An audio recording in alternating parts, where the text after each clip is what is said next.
ခေါင်းထဲမှာအမိုက်တွေထက်အဲ့ဒီအမိုက်တွေနဲ့ပူလောင်နေတယ်ဆိုလို့ရှိရင်ခေါင်းအေးမထားနိုင်တော့ချောခေါင်းအေးဆိုလို့ရေစွတ်တာမျိုးမလုပ်လိမ့်နဲ့နော်အေးပတ်တော့မယ်ခေါင်းအေးထားဆိုတာအပူတွေအတွေးမတွေးနဲ့အရှုပ်တွေမထက်နဲ့မြူနီစပယ်အမိုက်ပုံကြီးမဖြစ်စေနဲ့ကိုယ်အုံနောက်ထဲမှာကြည်လင်အေးမြပြီးတော့တန်မိုးရှိတဲ့အရာတွေသာခေါင်းနဲ့ထည့်အလို့မို့ဆိုရင်အမိုက်ပုံကြီးဖြစ်သွားလိမ့်မယ်အဲ့ဒါတွေမထက်နဲ့ဝုန်းကိုတော့ချောင်းချောင်းထားခြေထောက်ကိုတော့နှွေးလေးထားလို့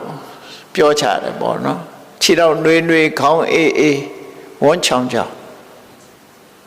လူဘဝမှာတော့အဲ့ဒါကြီးပွားတိုးတက်ခြင်းအကြောင်းတွေပဲကျမ်းမာပြီးတော့ကြီးပွားတိုးတက်တဲ့အကြောင်းအဲ့ဒါကြောင့်ဘဝမှာစာရင်နောဆိုတာဆင်ញင်သုံးသက်တတ်ရမယ်ကိုယ့်အခြေအနေကိုကိုယ်ဆင်ញင်သုံးသက်တတ်ရမယ်ငါလှုပ်နေတာဘာတွေနဲ့အချိန်ကုန်နေသလဲငါဘာလှုပ်တဲ့သလဲဆိုတာကိုအမြဲတမ်းဆင်ញင်သုံးသက်ရမယ်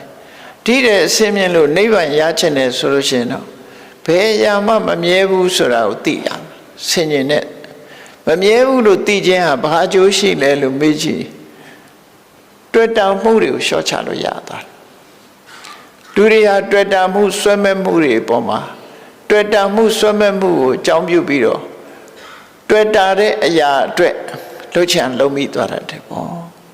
မကောင်းတာတွေလုံးမိသွားတယ်လုံးမိသွားလို့ဆိုးကျိုးတွေနဲ့တွေ့တတ်တယ်ဒါကြောင့်မို့တွေ့တာမှုကိုရှော့ချဖို့ရတယ်အရာခတ်သိမ်းဟာမမြဲဘူးဆိုတဲ့အနိစ္စတင်ညာ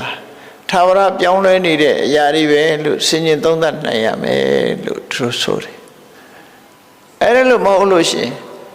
ကိုယ်စိတ်တွေအာယုန်တစ်ခုထဲမှာစူးစီးလို့မရဘူးတမာရီမရှိလို့စိတ်တွေဟာလွင့်ပြန်နေတဲ့တည်ငြိမ်မှုမရဘူးဆိုရင်တမာရီချင်းစင်နေတဲ့ကိုယ်စိတ်လေးကိုငြိမ်အောင်အာယုန်တစ်ခုထဲမှာစူးစိုက်လို့ရအောင်လို့ကိုယ်ဘာလုပ်နေသလဲ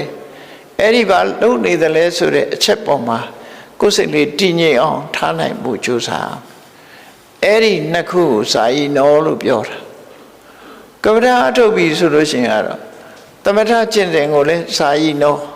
ဝိပဿနာတရားအထုတ်တာလည်းစာယီနောပဲသဘာဝကိုအတိမှန်ဆင်ញင်သုံးသပ်တယ်အဲ့ဒါတမာရီနဲ့ပညာတိုးတက်အောင်ကြိုးစားခြင်း